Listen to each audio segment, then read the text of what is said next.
Xavier's college Kolkata ১৬৩ বছরেরও বেশি সময় ধরে ধর্ম, বর্ণ, ভাষা নির্বিশেষে শিক্ষা, সংস্কৃতি, নিয়ম নিষ্ঠার সমার্থক হিসেবে দাঁড়িয়ে আছে সিটি অফ জয়ের অলিন্দে, যার শিরা উপশিরার দুটি ছড়িয়ে পড়েছে রাজ্য থেকে দেশ তথা সারা বিশ্বে। কখনো দেশের সর্বশ্রেষ্ঠ শিক্ষা প্রতিষ্ঠান, কখনো বা সেন্টার অফ এক্সেলেন্স, মাথায় উঠেছে একের পর এক ঐতিহ্যের পালক। আবার সেন্ট জেভিয়ার্স মানি চমকের আরেক নাম। সাহাবি পাড়ার মোড়ে আধুনিকতার চাকচিক্যে মোড়া এই কলেজকে বাইরে থেকে দেখলে মনে হতে পারে ইংরেজি এর একমাত্র প্রতিপাদ্য।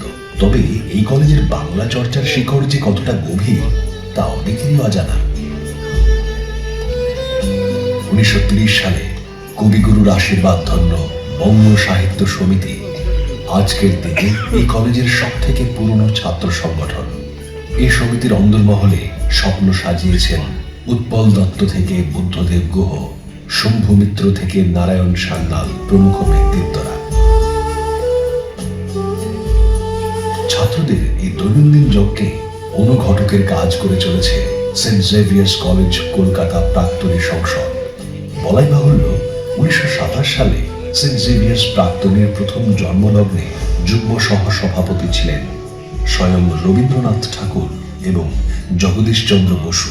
২০১৫ সাল থেকে বর্তমান এবং প্রাক্তনীদের মিলিত প্রয়াসে ভাষা দিবসকে কেন্দ্র করে আয়োজিত সফরে যোগ হয়েছে আন্তর্জাতিক মাত্রা। বাংলাদেশের ভাষা শহীদ মিনার থেকে ঐতিহ্যের মশাল পাড়ি দিয়েছে দেশ বিদেশের বিভিন্ন প্রান্তে। আর এরই মাঝে আমাদের মঞ্চ আলোকিত হয়েছে দশভুজার আলোতে। ২০১১ সালে শুরু হওয়া বাঙালিয়ানাকে কুর্নিশ জানানোর এই উৎসবে সামিল হয়েছেন বিশ্ববন্দিত কিছু বাঙালি ব্যক্তিত্ব।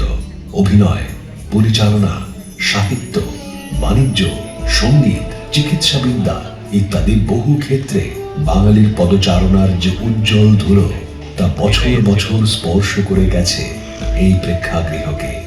একইভাবে বসন্তের শহরে আজকের এই অকাল শরৎ সেই উজ্জ্বল সমারোহের ব্যতিক্রম নয়।